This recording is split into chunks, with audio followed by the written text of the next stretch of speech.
के लिए वीडियो शुरू कर लेते हैं और बाकी बातें वीडियो के एंड में कर लेंगे। एपिसोड की शुरुआत में यहाँ पे हमें हॉस्पिटल का सीन दिखाया जाता है और यहाँ पे भाई जिन्वो कंटिन्यूअसली अपने वर्कआउट पे ध्यान दे रहा होता है, लेकिन उसी वजह से उसकी बॉडी काफी ज्यादा कमाल की हो चुकी होती है। और इसका एक साइड इफेक्ट ये है कि जो सारी नर्सेज होती है हॉस्पिटल के अंदर वो काफी ज्यादा इम्प्रेस हो जाती है भाई उसकी बॉडी को देख के। वो यही कहती है कि उन्हें पहले लग रहा था कि वो तो एक नॉर्मल सा बंदा है, इतना कुछ खास भी नहीं दिखता, लेकिन उन्हें पता नहीं था कि उसकी इतनी कमाल की बॉडी है। और ऐसा लग रहा है कि उसका फिजिकल अपीयरेंस चेंज हो चुका है क्योंकि वो कंटिन्यूअसली वर्कआउट कर रहा है। जब यहाँ पे एक नर्स इधर रूम के अंदर आती है तो जिन्वो ने अपनी शर्ट उतार रखी होती है और वो यही सोचती है कि यार क्या बात है, कमाल की बॉडी है इसकी तो। और वो यहाँ पे उसको बताने के लिए आई होती है कि आज उसका डिस्चार्ज होने वाला है, ठीक है ना। इससे पहले कि जिन्वो यहाँ से जाए, वो लड़की यानी कि वो नर्स जिन्वो से उसका नंबर मांगती है, कांटेक्ट इन्फो। वहीं जिन्वो मन में सोचता है कि शायद वो इसलिए मांग रही है कि उसे टेस्ट रिजल्ट की रिपोर्ट्स वगैरह भेजनी होंगी, जो मेडिकल रिपोर्ट्स हैं, ठीक है। तो वो अपना नंबर भी उसे दे देता है। मतलब यार जिंदगी हो तो ऐसी, वरना मतलब फायदा क्या है इस जिंदगी का, है कि नहीं। एनीवे हमें यहाँ पे दूसरी ओर एक एस रैंक के हंटर बेक का सीन दिखाया जाता है और उसकी काफी कमाल की एबिलिटीज होती है और उसका इंटरव्यू हो रहा होता है यहाँ पे, ठीक है ना। वो बताता है कि वो पहले एक फायर फाइटर हुआ करता था और जब वो डंजन में लड़ता तो उसके अलावा उसे काफी कड़ी ट्रेनिंग करते रहना पड़ता है, नहीं तो उसके इंस्टिंक्ट्स स्लो हो जाती है।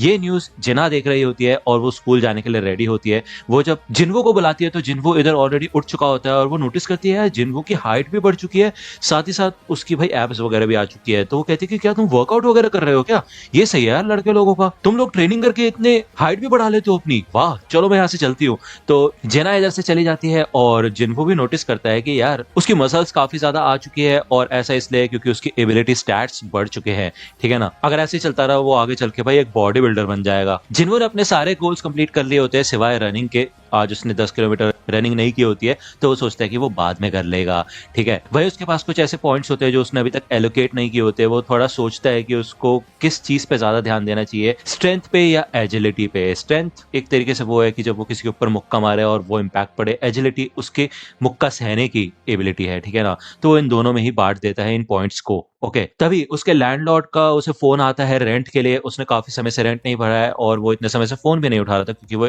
हॉस्पिटल में था, ठीक है। लेकिन एक तो बात है जिन्हों नोटिस करता है कि वो अब पहले से तो ताकतवर बन चुका है। जहां पे वो पहले किसी गॉब्लिन को नहीं हरा पाता था, अब वो आसानी से उन गॉब्लिन्स को हरा देता है। तो रेंट भरना कोई ज्यादा बड़ी बात नहीं है। तो इधर वो यही सोचता है कि उसे एक हायर लेवल के गेट के अंदर जाना पड़ेगा अगर उसे ज्यादा पैसा कमाना है तो। अब क्योंकि भाई रीअवेकनिंग एक नॉर्मल सा कॉन्सेप्ट नहीं है, ये काफी ज्यादा रेयर है।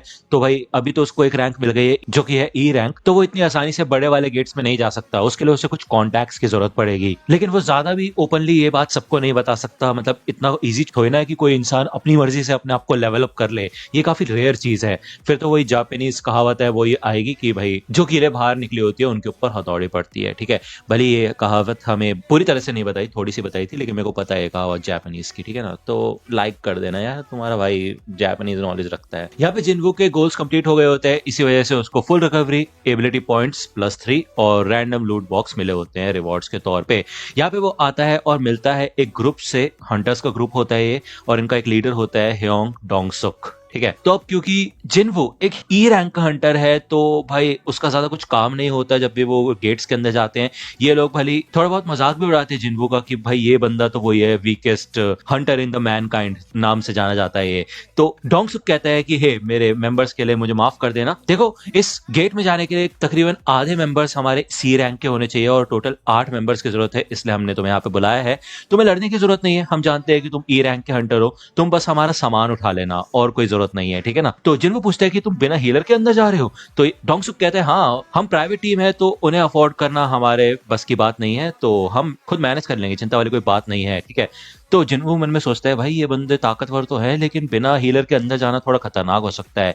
तो डोंगसुक यहाँ पे जिन्वो को एक कॉन्ट्रैक्ट साइन करने के लिए कहता है कि भाई अगर अंदर जिन्वो को कुछ भी हो जाता है तो उसकी रिस्पॉन्सिबिलिटी ये लोग नहीं लेने वाले, ठीक है। तो यार इस कॉन्ट्रैक्ट में ये लिखा होता है कि जिन्वो को 2 मिलियन येन तो मिलेंगे, लेकिन उसके अलावा जो डंजन के अंदर से 20 के द्वारा इनको जेम्स मिलेंगे उसका वो कोई हिस्सा नहीं करेंगे, उसके सिर्फ 7 ही हिस्से होंगे और जिन्वो को कुछ भी नहीं मिलेगा उनमें से, ठीक है ना। जिन्वो को इन लोगों को देख के ही पहले कुछ गड़बड़ सी लग रही होती है, लेकिन वो शुरुआत में इनको अवॉइड कर देता है। तभी यहाँ पे एक और नया बंदा आता है जिसका नाम होता है यू जिनहो, और वो भी इन लोगों के टीम का एक मेंबर होता है और एक डी रैंक हंटर होता है। ये सिर्फ 21 साल का होता है, लेकिन इसका जो आर्मर और तलवार होती है ये काफी ज्यादा हाई रैंक की होती है। तो जिनको उसे देख के समझ जाते हैं कि जरूर इसके माँ बाप बहुत ज्यादा रिच होंगे, इस वजह से इसको ये सारी चीजें आसानी से मिल गई। ठीक है, इस गेट का साइज काफी ज्यादा बड़ा होता है और ये लोग पहले देख के सोचते हैं कि यार ये गेट इतना ज्यादा बड़ा है तो ये कहीं हाई रैंक का गेट तो नहीं है।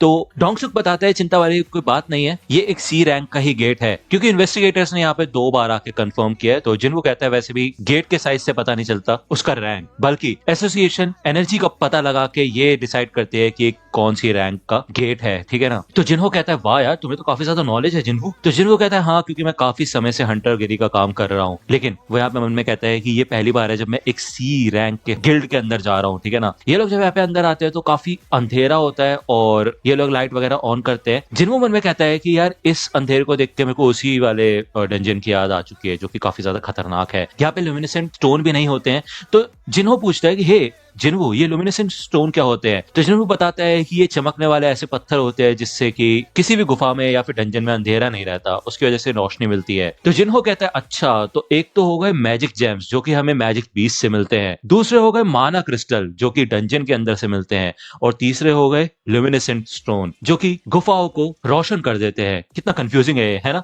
तो जिन्हो कहता है हाँ लगता तो है। यहाँ पे ये काफी अंदर तक आ गए होते हैं और इनको एक भी मैजिक बीस्ट नहीं मिला होता है। ये लोग जब यहाँ पे बीच में पहुंचते हैं तो काफी सारे टनल्स होते हैं इधर और कुछ चलने की आवाज आने लग जाती है। तो जिन्हों यहाँ पे दिमाग लगाना शुरू करता है और वो सोचते हैं कि ऐसे कौन से बीस्ट है जो कि अंधेरे में रहते हैं और एक साथ हमला करते हैं।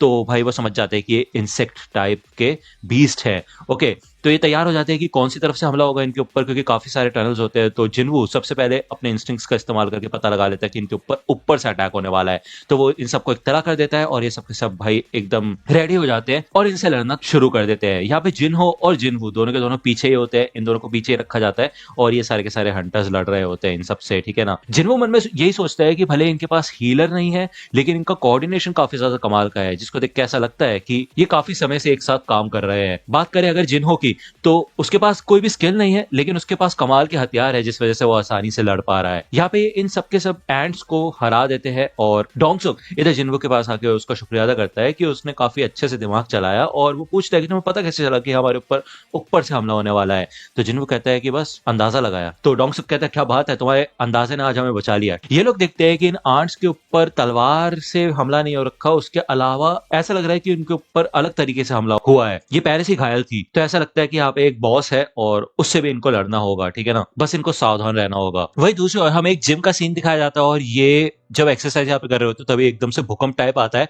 तो ये बंदा पूछता है भाई चल क्या रहा है यहाँ पे, हो क्या रहा है, भूकंप आ रहा है क्या। तो दूसरा बंदा कहता है अरे चिंता मत करो, ये यहाँ पे रोज का ही है। तो नीचे हमें दिखाया जाता है कि वही हंटर होता है गिल्ड मास्टर जो कि अपनी ट्रेनिंग कर रहा होता है, और भाई वो एक ही मुक्के में इतने बड़े चट्टान को चीर के रख देता है। भाई मतलब इम्पैक्ट तगड़ा होता है वो, सच में खतरनाक, एक ही हिट में वो भी।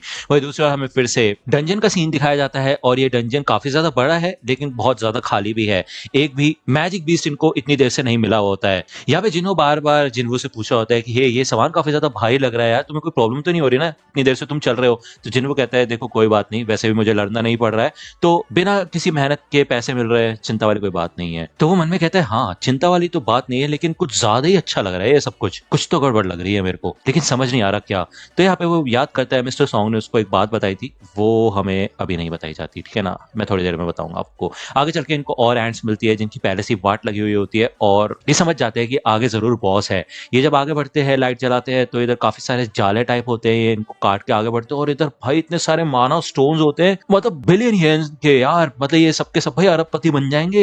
बहुत खुश हो जाते हैं इसको देख के और काफी ज्यादा कमाल का जैकपॉट लगा होता है इन लोगों का। ठीक है, और ये डिसाइड करते हैं कि ये अपने सातों हिस्से बांट लेंगे और इनकी चांदी चांदी हो चुकी है। लेकिन जिन्हो यहाँ पे काफी दिल का अच्छा होता है, वो जिन्वू का कॉन्ट्रैक्ट देखता है और वो कहता है कि हे डोंगसुक, इस कॉन्ट्रैक्ट में लिखा हुआ है कि जो क्रिस्टल्स हमें बीस्ट से मिलेंगे उसका तुम कोई हिस्सा नहीं करने वाले, लेकिन जो माना क्रिस्टल मिलेंगे उनके तो हम 8 हिस्से कर सकते हैं ना। तो डोंगसुक कहता है अरे हाँ वो तो बात है, चलो ठीक है, चिंता वाली कोई बात नहीं है, हम सबको एक बराबर हिस्सा मिलेगा, लेकिन उससे पहले हमें डंजन के बॉस से निपटना पड़ेगा। तो यहाँ पे एक बहुत बड़ा स्पाइडर वाला मॉन्स्टर होता है, लेकिन वो अभी सो रहा होता है, तो उसको देख के ज्यादा टेंशन नहीं लेते। बस ये है कि इनको जल्द से जल्द इन माना क्रिस्टल्स को माइन करना होगा और जल्द से जल्द यहाँ से निकलना पड़ेगा। ठीक है, तो ये लोग अपना कुछ सामान नहीं लाए होते भाई, इन्होंने ये नहीं सोचा था कि इतने सारे क्रिस्टल्स होंगे यहाँ पे, तो उस हिसाब से ये हथियार नहीं लेके आए, तो ये जाते हैं वापस हथियार लेने के लिए। तो डोंगसुक कहता है चिंता मत करो, तुम दोनों यहाँ पे रुको, और वो वैसे भी सो रहा है, वो तुम्हें कुछ नहीं करने वाला। ठीक है, वैसे मेरे को अपनी टीम से कुछ बात करनी है। जिनको याद करता है कि डोंगसुक ने कहा था ये लोग अपने सारे के सारे मिशन बिना हीलर के करते हैं,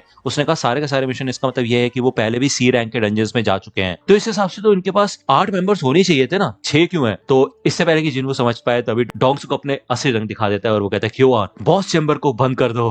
ठीक है, तो यहाँ पे काफी खतरनाक एक्सप्लोजन करते हैं जिस वजह से जिनवो और जिनहो दोनों के दोनों अंदर फंस जाते हैं। वही दूसरे और मिस्टर सॉन्ग ने पहले ही जिनवो को इत्तला किया था कि इस इंडस्ट्री में काफी खतरनाक और घटिया लोग हैं। अब तुम्हें पता ही है कि डंजन में जाने से वैसी जान पे खतरा होता है, तो कुछ लोग इसका फायदा उठाते हैं और क्राइम कर देते हैं। उन्हें पता होता है कि वो कभी भी पकड़े नहीं जाएंगे, क्योंकि डंजन्स के अंदर कोई सिक्योरिटी कैमरास नहीं होते और ना ही कोई जीता जाता इंसान होता है जो कि विटनेस बने। इसलिए अक्सर ऐसा होता है कि वो कमजोर लोगों को पीछे छोड़ देते हैं दुश्मन के पास, या फिर उन्हें हमेशा के लिए छोड़ देते हैं, जैसे कि एक छिपकली अपनी पूंछ को काट के भाग जाती है। तो जिन्हों कहता है यार मुझे यकीन नहीं होता कि वो माना क्रिस्टल्स के लिए हमको जान से मारने के लिए तैयार हो गए हैं, काश मैं उस कॉन्ट्रैक्ट की बात उससे नहीं करता तो ऐसा नहीं होता। तो यार जिन्हों मन में सोचते हैं कि नहीं ऐसा नहीं है, वो बस इंतजार ही कर रहे थे कि हम कुछ गलत मूव करें और वो हमारे ऊपर हमला कर दे, वो हमें जान से मारने के लिए एकदम तैयार थे हमेशा। तो यार जिन्हों ने पहले नोटिस कर लिया होता है, और इससे बुरा क्या होगा भाई, वो बॉस भी जाग जाता है यहाँ पे, वो स्पाइडर आके यहाँ पे खड़ा हो जाता है और जिन्हों कहता है कि हे जिन्हों तुम मेरे पीछे आ जाओ, मैं तुम्हें बचाऊंगा। तो यार जिन्हों सच में काफी ज्यादा दिल का अच्छा आदमी है, लेकिन जिन्हों जब इसको देखता है तो वो कहता है ये सच में काफी ज्यादा खतरनाक है, और खासकर बात यह है कि ये सी रैंक का बॉस है जो कि हद से ज्यादा ताकतवर लग रहा है। लेकिन फिर वो उसे गॉड ऑफ स्टैच्यूज से कंपेयर करता है तो वो हंसता है और वो कहता है यार सॉरी मैंने गलत चीज बोल दी, मैं अपने सारे शब्द वापस लेता हूँ। तो वो आगे बढ़ता है इससे लड़ने के लिए और कहते हैं जिन्हों पीछे हट जाओ, मैं इससे निपटूंगा। वो यहाँ पे अपने जादू का इस्तेमाल करके उसी वाले स्वॉर्ड को लेके आता है जो कि उसे उस स्नेक वाले बीस से मिली होती है। ठीक है ना, आपको याद ही होगा लास्ट एपिसोड की बात है ये। तो यार ये एपिसोड यहीं पे खत्म होता है। इस